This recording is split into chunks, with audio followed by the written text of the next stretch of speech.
चैतन्यं शाश्वतं शान्तं व्योमातीतं निरञ्जनं नादबिन्दुकलातीतं तस्मै श्री गुरुवे नमः। मन्दारकुन्दारचन्द्रं पारिजातै मत्तालधनगीते नित्य नानाविघ्नरसञ्चमानय पुष्पाञ्जलिं पुष्पदे बहुतर्पयामि। जया मङ्गलं जय नमः पार्वती पते हर हर महादेव।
ನವರಾತ್ರಿಯ 5ನೇ ದಿನದ ಹಿನ್ನೆಲೆಯಲ್ಲಿ ರೋಣ ಜನಪ್ರಿಯ ಶಾಸಕರಾಗಿರ್ತಕ್ಕಂಥ ಜೆ ಎಸ್ ಪಾಟೀಲ್ ಅವರು ಇವತ್ತು ಭಕ್ತಿ ಸೇವೆಯನ್ನು ಮಾಡಿದ್ದಾರೆ. ಅದರಂತೆ ಅವರು ಇವತ್ತು ಜಗದಂಬ ದೇವಾಲಯಕ್ಕೆ ಆಗಮಿಸಿ ಇವತ್ತು ಒಂದು ಪ್ರಾರ್ಥನೆಯಲ್ಲಿ ಭಾಗವಹಿಸಿದರು. ಅದರಂತೆ ಅವರ ಸುಪುತ್ರರಾಗಿರ್ತಕ್ಕಂಥ ಡಾಕ್ಟರ್ ಪ್ರಶಾಂತ್ ಪಾಟೀಲ್ ಅವರು ಇವತ್ತು ನಮ್ಮ ಜೊತೆ ಏಷ್ಯನ್ ನ್ಯೂಸ್ನ ನೇರ ಪ್ರಸಾರದೊಳಗೆ ಭಾಗಿಯಾಗಿದ್ದಾರೆ. ಅವರು ದಸರಾ ವಿಷಯವಾಗಿ ಏನೆಲ್ಲ ಹೇಳ್ತಾರೆ ಅಂತ ಕೇಳೋಣ. ಸರ್ ನಮಸ್ತೆ. ಮೊದಲನೇದಾಗಿ ಏಷ್ಯನ್ ವಾಹಿನಿ ವತಿಯಿಂದ ನಿಮಗೆ ದಸರಾ ಹಬ್ಬದ ಶುಭಾಶಯಗಳು. ಮೊದಲನೇದಾಗಿ ಏಷ್ಯನ್ ನ್ಯೂಸ್ ಅವರಿಗೆ ನನ್ನ ಧನ್ಯವಾದಗಳು. ಇವತ್ತು ಭಾಳ ಒಳ್ಳೆಯ ದಿವಸ, ದಸರಾ ಹಬ್ಬದ 5ನೇ ದಿನ ಪೂಜೆ ಸಲುವಾಗಿ ನಾವು ಶ್ರೀ ಜಗದಂಬಿ ದೇವಿ ದೇವಸ್ಥಾನದಲ್ಲಿ ಅರ್ಚನೆ ಪೂಜೆ ಸಲುವಾಗಿ ಬೆಳಗ್ಗೆ ಆರಂಭಿಸಿದ್ವಿ. ನನ್ನ ಹೃದಯಪೂರ್ವಕ ಧನ್ಯವಾದಗಳು ಈ ಭಾಗದ ಎಲ್ಲ SSK ಸಮಾಜದವರಿಗೆ, ಹಿರಿಯವರಿಗೆ, ಈ ಜಗದಂಬಿ ದೇವಿ ಕಮಿಟಿ ಸದಸ್ಯರಿಗೆ ನನ್ನ ಹೃದಯಪೂರ್ವಕ ಧನ್ಯವಾದಗಳು. ಯಾಕಂದರೆ ಪ್ರತಿ ವರ್ಷ ದಸರಾ ಹಬ್ಬದ ಪ್ರಯತ್ನ ಏನು 10 ದಿನ ಕಾರ್ಯಕ್ರಮಗಳನ್ನು ಇವರು ಹಮ್ಮಿಕೊಂಡಿರ್ತಾರೆ. ಇದು ಭಾಳ ದೈವಿಕ ಕೆಲಸಗಳು. ಎಲ್ಲ ಈ ಭಾಗದ SSK ಸಮಾಜ ಜನತೆಗೆ ಒಳ್ಳೆಯದಾಗುತ್ತೆ, ಹಾಗೂ ಗಜೇಂದ್ರಗಡ ನಗರ ಜನತೆಗೆ ಒಳ್ಳೆಯದಾಗುತ್ತೆ. ಹಾಗೆ ನನ್ನ ಕೊನೆಯ ಮಾತಂದರೆ ಎಲ್ಲ ಸಮಾಜದ ಗಣ್ಯ ವ್ಯಕ್ತಿಗಳಿಗೆ, ಗಜೇಂದ್ರ ಭಾಗದ ನಾಗರಿಕರಿಗೆ ಈ ದಸರಾ ಹಬ್ಬದ ದೇವಿಯಲ್ಲಿ ನಾನು ಪ್ರಾರ್ಥನೆ ಮಾಡ್ಕೊತೀನಿ. ತಮ್ಮೆಲ್ಲರಿಗೂ ಒಳ್ಳೆ ಆರೋಗ್ಯ, ಆಯುಷು, ನೆಮ್ಮದಿ ಅಂತ ಕೊಡಲಿ ಅಂತ ಹೇಳ್ತಾ ಮತ್ತೊಮ್ಮೆ ಏಷ್ಯನ್ ನ್ಯೂಸ್ ಅವರಿಗೆ ನನ್ನ ಧನ್ಯವಾದ ಸಲ್ಲಿಸುತ್ತಾ ತಮಗೆಲ್ಲರಿಗೂ ಹೇಳುತ್ತೇನೆ. ಈಗ ಯುವಕರ ಕಣ್ಮಣಿಯಾಗಿ ತಾವಿದ್ದೀರಿ ಸರ್. ಈಗ ಯುವಕರೆಲ್ಲರೂ ಕೂಡ ಇವತ್ತಿನ ಟೆಕ್ನಾಲಜಿ ಒಳಗೆ ಮಾರೋಗ್ಬಿಟ್ಟಾರೆ. ಈ ಒಂದು ದೇವರು, ಪುರಾಣ, ಪುಣ್ಯಗತಿ, ಪ್ರಾರ್ಥನೆ ಇದ್ರ ಬಗ್ಗೆ ಯುವಕರಿಗೆ ಒಂದು ಸಂದೇಶ ಹೇಳೋದಾದ್ರೆ ಸರ್.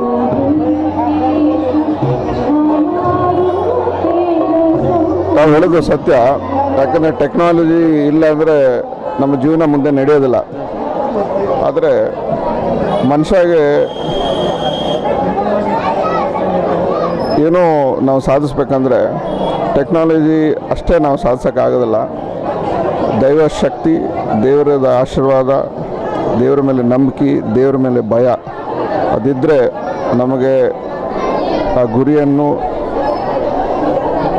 ಸಾಧನೆ ಮಾಡೋಕ್ಕೆ ನಮಗೆ ಶಕ್ತಿ ತೋರುತ್ತೆ. ದೇವ್ರ ಮೇಲೆ ಯಾವಾಗಲೂ ನಮ್ಮ ಹೆದರಿಕೆಯನ್ನು ಇರಬೇಕು, ದೇವ್ರ ಮೇಲೆ ನಮಗೆ ಭಕ್ತಿಯನ್ನು ಇರಬೇಕು.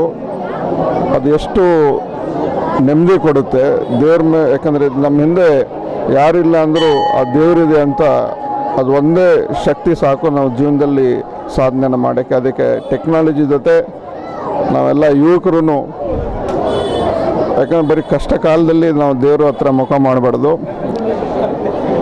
ಹಬ್ಬ, ಪುರಸ್ಕಾರ, ಸಂಸ್ಕಾರ ಇವೆಲ್ಲ ನಾವು ನೋಡುತ್ತಾ ದೇವ್ರ ಹತ್ರ ನಾವು ಯಾವಾಗಲೂ ಕೈ ಜೋಡಿಸಿ ನಮಸ್ಕರಿಸಿ ಆಶೀರ್ವಾದ ಪಡ್ಕೊತ ಪ್ರವಚನ, ಆಚರಣೆ, ವಿಚಾರಣೆಗಳಲ್ಲಿ ನಾವು ಪಾಲ್ಗೊಂಡು ಯುವಕರು ಮುಂದೆ ಬರಲಿ. ಇದೇ ಥರ ವರ್ಷ ಪರಂಪರೆ ಪ್ರಕಾರ ನಾವು ನಡೀಲಿ ಅಂತ ಹೇಳ್ತಾ ನಾನು ಮಾತು ಮುಗಿಸ್ತೀನಿ.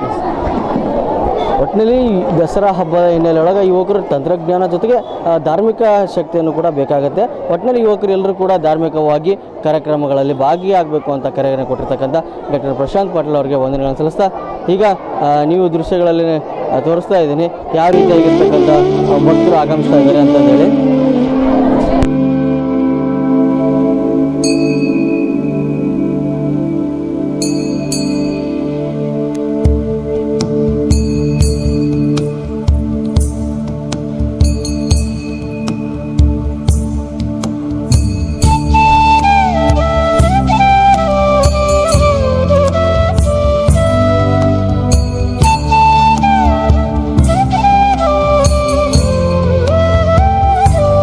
ಇವತ್ತು ದಸರಾ ಹಬ್ಬದ ಹಿನ್ನೆಲೆಯಲ್ಲಿ ಜನಪ್ರಿಯ ಶಾಸಕರಾಗಿರ್ತಕ್ಕಂಥ ಶಾಸಕ ಜಿ ಎಸ್ ಪಾಟೀಲ್ ಅವರು ಇವತ್ತು ಜಗದಾಂಬ ದೇವಿ ದೇವಾಲಯದೊಳಗೆ ನೇರ ಪ್ರಸಾರದೊಳಗಿದ್ದಾರೆ.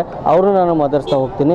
ಬನ್ನಿ ಯಾವ ರೀತಿಯಾಗಿರ್ತಕ್ಕಂಥದ್ದು ಸರ್. ಮೊದಲನೇದಾಗಿ ಏಷ್ಯನ್ ವಾಹಿನಿ ವತಿಯಿಂದ ತಮಗೆ ದಸರಾ ಹಬ್ಬದ ಹಾರ್ದಿಕ ಶುಭಾಶಯಗಳು ಸರ್. Thank you sir. ಈಗ ದಸರಾ ಹಬ್ಬದ ಹಿನ್ನೆಲೆಯೊಳಗೆ ದೇವಿಯ ದೇವಸ್ಥಾನಕ್ಕೆ ಭೇಟಿ ಕೊಡಿದೆ. ಪ್ರತಿ ವರ್ಷವೂ ಕೂಡ ಭೇಟಿ ಕೊಡ್ತಾ ಇದ್ದೀರಿ, ಈ ವರ್ಷವೂ ಕೂಡ ಭೇಟಿ ಕೊಡಿದೆ ಸರ್, ಹೇಳಿ ಸರ್. ಮೊದಲನೇದಾಗಿ ಶ್ರೀ ಜಗದಾಂಬ ದೇವಿಯ ಪಾದಗಳಲ್ಲಿ ನಮಸ್ಕರಿಸಿ, ಇವತ್ತು ನಮ್ಮ SSK ಸಮಾಜದ ಎಲ್ಲ ಬಂಧುಗಳಿಗೆ ದಸರಾ ಹಬ್ಬದ ಶುಭಾಶಯಗಳನ್ನು ಹೇಳ್ತಾ ಇದ್ದೇನೆ. ಇದು ದಸರಾ ಹಬ್ಬ ಏನು ದೇವಿ ದುಷ್ಟ ಶಕ್ತಿಗಳನ್ನು ಶಮನ ಮಾಡಿ ಸಮಾಜದಲ್ಲಿ ನೆಮ್ಮದಿ ಜೀವನ ಮಾಡಲಿಕ್ಕೆ ಆ ತಾಯಿಯ ಹೋರಾಟ. ಅಂಥ ನವದುರ್ಗಿಯರನ್ನು ನಾವು 9 ದಿವಸ ಈ ಪೂಜೆಯನ್ನು ಮಾಡ್ತೀವಿ. ಅದರಲ್ಲಿ SSK ಸಮಾಜದವರು ಪ್ರತಿ ವರ್ಷ ಸಂಪ್ರದಾಯಂತೆ ಈ ಹಬ್ಬವನ್ನು ಭಾಳ ವೈಶಿಷ್ಟ್ಯಪೂರ್ಣವಾಗಿ ಆಚರಣೆ ಮಾಡ್ತಾರೆ. ಎಲ್ಲರೂ ಬೆಳಗ್ಗೆ ಆ ದೇವಿಗೆ ಪೂಜೆ ಸಲ್ಲಿಸಿ ಆರತಿ ಮಾಡುವ ಜೊತೆಗೆ ಮತ್ತು ಈ ಸತ್ಯ ಹೊಸ ವಿಚಾರಗಳನ್ನು ಕೂಡ ಪ್ರಾರಂಭ ಮಾಡಿದ್ದಾರೆ ಅನ್ನೋ ವಿಚಾರವನ್ನು ಅಧ್ಯಕ್ಷರು ಮತ್ತು ನಮ್ಮ ವೈಭಾವಿ ವಕೀಲರು ಕೂಡ ಹೇಳಿದರು. ಏನಂದರೆ ಸಾಯಂಕಾಲ ಕೂಡ ಕಾರ್ಯಕ್ರಮ, ಪ್ರಸಾದ ಸೇವೆ ಇವೆಲ್ಲ ಕಾರ್ಯಕ್ರಮಗಳನ್ನು ಇವತ್ತು ಗಜನಗಢದ SSK ಸಮಾಜದವರು ಇವತ್ತು ಹಮ್ಮಿಕೊಂಡಿದ್ದಾರೆ. ಅದಕ್ಕೆ ಈ ಸಂದರ್ಭದಲ್ಲಿ ಅವರಿಗೆಲ್ಲ ಆ ದೇವಿ ಇನ್ನೂ ಹೆಚ್ಚಿನ ಶಕ್ತಿ ಕೊಡಲಿ, ಅವರ ಭಾಳ ಬೆಳಕಾಗಲಿ ಅನ್ನೋ ಮಾತನ್ನು ಈ ಸಂದರ್ಭದಲ್ಲಿ ಹಾರೈಸ್ತಾ ಇದ್ದೇನೆ. ಇವತ್ತು ನಿಮಗೆಲ್ಲ ಗುರುತಿದೆ, ನೀವೊಂದು ವಿಚಾರವನ್ನು ಕೇಳಿದರೆ ನೀವೆಲ್ಲ ಈ ದೇವಿ ದೇವಸ್ಥಾನದಲ್ಲಿ ಭೇಟಿ ಕೊಡ್ತೀರೇನೋ ಅಂತೇಳಿ.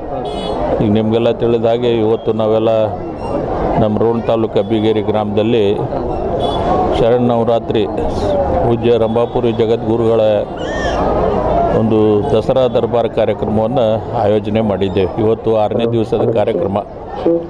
ಭಾಳಷ್ಟು ವೈಶಿಷ್ಟ್ಯಪೂರ್ಣವಾಗಿ ಆ ಕಾರ್ಯಕ್ರಮವನ್ನು ನಮ್ಮ ಷಷ್ಠಲ ಬ್ರಾಹ್ಮಿ ಶಿವಾಚಾರ್ಯ ಮಹಾಸ್ವಾಮಿಗಳು, ವೀರಭದ್ರೇಶ್ವರ ಶಿವಾಚಾರ್ಯ ಮಹಾಸ್ವಾಮಿಗಳು ಅವರ ನೇತೃತ್ವದಲ್ಲಿ ಆ ಕಾರ್ಯಕ್ರಮವನ್ನು ನಾವು ಹಮ್ಮಿಕೊಂಡಿದ್ದೇವೆ. ದಿನಾಲೂ ಸುಮಾರು 15ರಿಂದ 20 ಸಾವಿರ ಭಕ್ತರು ತಾಯಂದಿರದಲ್ಲಿ ಭಾಗವಹಿಸ್ತಾರೆ. ಅವ್ರಿಗೆಲ್ಲ ಪ್ರಸಾದ ವ್ಯವಸ್ಥೆ, ಮುಂಜಾನೆ ಲಿಂಗ ದೀಕ್ಷೆ ಇವೆಲ್ಲ ಕಾರ್ಯಕ್ರಮಗಳನ್ನು ಮಾಡ್ತಾಯಿದ್ವಿ. ಸರ್, ಈಗ ಇವತ್ತು ತಮಗೆ ವೀರಶೈವ ಶ್ರೀ ಅಂದರೆ ರಂಭಾಪುರಿ ಶ್ರೀಗಳ ಪೀಠದಿಂದ ನೀಡ್ತಾ ಇರ್ತಕ್ಕಂಥ ವೀರಶೈವ ಶ್ರೀ ಅನ್ನೋ ಒಂದು ಪ್ರಶಸ್ತಿಗಳು ಕೂಡ ತಮಗೆ ಇದೆ. ಮೊದಲಾಗಿ ಇಡೀ ರೋಣ ತಾಲೂಕಲ್ಲ ಗದಗ ಜಿಲ್ಲಾ ಎಲ್ಲ ಒಂದು ಸಾರ್ವಜನಿಕರ ಪರವಾಗಿ ಮೊದಲಿಗೆ ತಮಗೆ ಅಭಿನಂದನೆಗಳು. ಆ ಪ್ರಶಸ್ತಿ ಸಿಕ್ಕಿದ್ದಕ್ಕೆ ಸರ್, ಆ ಒಂದು ಪ್ರಶಸ್ತಿ ಪ್ರದಾನ ಯಾವಾಗ ಸರ್? ಯಾವಾಗ ಸಾಯಂಕಾಲ? ಇವತ್ತು ಪೂಜ್ಯ ಜಗದ್ಗುರುಗಳು ಇವತ್ತು ಅವರು ಸಮಾಜದ ಜೊತೆ ಮತ್ತು ಸಮಾಜದಲ್ಲಿರ್ತಕ್ಕಂಥ ನಮ್ಮೆಲ್ಲ ಕಟ್ಟಳೆಗಳು, ಪೂಜೆ ಪುನಸ್ಕಾರ, ಪೂಜ್ಯರಿಗೆ ಗೌರವ, ಇವೆಲ್ಲ ಸಂಸ್ಕಾರವನ್ನು ನಮ್ಮ ತಾಯಿ ಶ್ರೀಮತಿ ಬಸಮ್ಮ ಅವರು ಪೂಜ್ಯ ಅನ್ನದಾನೇಶ್ವರ ಮಹಾಸ್ವಾಮಿಗಳ ಒಂದು ಆಶೀರ್ವಾದ ಮತ್ತು ಅವರ ಸಂಸ್ಕಾರ ದಾರಿ ಎರೆದಾಗ ನಮಗೂ ಕೂಡ ಅದೇ ವಿಚಾರದಲ್ಲಿ ಇವತ್ತು ಅಂಥ ಎಲ್ಲ ಆಚಾರ ವಿಚಾರಗಳನ್ನು ತಿಳಿದುಕೊಂಡು ಪೂಜ್ಯರು ಇವತ್ತು ಭಾಳ ಪ್ರೀತಿ ವಿಶ್ವಾಸದಿಂದ ಇವತ್ತು ನಮಗೆ ಆ ಪ್ರಶಸ್ತಿಯನ್ನು ವೀರಶೈವ ಶ್ರೀ ಪ್ರಶಸ್ತಿಯನ್ನು ಪ್ರದಾನ ಮಾಡ್ತಾ ಇದ್ದಾರೆ. ಆ ಪ್ರಶಸ್ತಿ ಮುಂದಿನ ಯುವಕರಿಗೆ ನಾವೆಲ್ಲ ಸಮಾಜದಲ್ಲಿ ಒಳ್ಳೆ ಕೆಲಸಗಳನ್ನು ಮಾಡಬೇಕು, ಆಚಾರ ವಿಚಾರಗಳನ್ನು ಪೂಜ್ಯರಿಗೆ ಗೌರವವನ್ನು ಕೊಡ್ತಕ್ಕಂಥ ಈ ಕಾರ್ಯಕ್ರಮಗಳನ್ನು ನಾವು ಮಾಡುವಂಥ ಒಂದು ವ್ಯವಸ್ಥೆ ಈ ಪ್ರಶಸ್ತಿಯಿಂದ ಹರಡಲಿ ಅಂತೇಳಿ ನಾನು ಭಾವಿಸಿ ಅವರಿಗೆ ಅಭಿನಂದನೆಯನ್ನು ಸಲ್ಲಿಸ್ತೀನಿ. ಅವರು ಕೊಟ್ಟಂಥ ಪ್ರಶಸ್ತಿ ಅದನ್ನು ಭಾಳ ಒಳ್ಳೆಯ ರೀತಿಯಿಂದ ಮುಂದಿನ ದಿನಗಳಲ್ಲಿ ಸಮಾಜಕ್ಕೆ ಪೂಜ್ಯರಿಗೆ ಸೇವೆ ಸಲ್ಲಿಸುವಂಥ ಒಂದು ವ್ಯವಸ್ಥೆಯಲ್ಲಿ ನಾನು ಮುಂದೆ ಬರ್ತೀನಿ ಅನ್ನೋ ಮಾತು ಈ ಸಂದರ್ಭದಲ್ಲಿ ಹೇಳ್ತೀನಿ. ತಾಯಿ ಮಾತೋಶ್ರೀ ಬಸಮ್ಮ ತಾಯಿ ಅವರು ಹಾಕಿಕೊಟ್ಟಿರ್ತಕ್ಕಂಥ ಪೂಜೆ ಆಮೇಲೆ ಸಂಪ್ರದಾಯಗಳ ಅವೆಲ್ಲವನ್ನು ಕೂಡಿಕೊಂಡು ಅವೆಲ್ಲ ನಾವು ಪೂಜ್ಯರ ಮೇಲೆ ಗಟ್ಟಿರ್ತಕ್ಕಂಥ ಭಕ್ತಿ ಭಾವ, ನಂಬಿಕೆ, ಆಮೇಲೆ ದೇವಿಯ ಆರಾಧನೆ ಆಗಿರ್ಬೋದು. ಇಂಥ ಒಟ್ಟಾರೆ ಒಂದು ಪೂಜನೀಯ ಭಾವನೆಗಳನ್ನು ನಮ್ಮ ತಾಯಿ ಮಾತೋಶ್ರೀ ಬಸಮ್ಮ ತಾಯಿಯವರು ಹಾಕಿಕೊಟ್ಟಿದ್ದಾರೆ. ಅದರಂತೆ ಇವತ್ತು ಕೂಡ ಇವರಿಗೆ ಅಂದರೆ ಶಾಸಕ GS ಪಾಟೀಲರಿಗೆ ರೋಣ ತಾಲೂಕಿನ ಅಬ್ಬಿಗಿರಿ ಗ್ರಾಮದಲ್ಲಿ ನಡೆತಿರ್ತಕ್ಕಂಥ ಶ್ರೀ ಶರಣವರ ದಸರಾ ದರ್ಬಾರದಲ್ಲಿ ಇವರಿಗೆ ವೀರಶೈವ ಪ್ರಶಸ್ತಿಯನ್ನು ಕೂಡ ಲಭಿಸ್ತಾ ಇದೆ. ಅದರಂತೆ ಇವತ್ತು ಇದಿಷ್ಟು ಶಾಸಕರ GS ಪಾಟೀಲ್ ಅವರ ಮಾತಾಗಿತ್ತು. ನಾಳೆಯ ದಿವಸ ಮತ್ತೆ ನಾನು ನೇರ ಪ್ರಸಾರದಲ್ಲಿ ತಮಗೆ ಸಂಪರ್ಕ ಮಾಡ್ತೀನಿ. ಅಲ್ಲಿವರೆಗೂ SN ನ್ಯೂಸ್ ನೋಡ್ತಾ ಇರೋ ವೀಕ್ಷಕರೇ.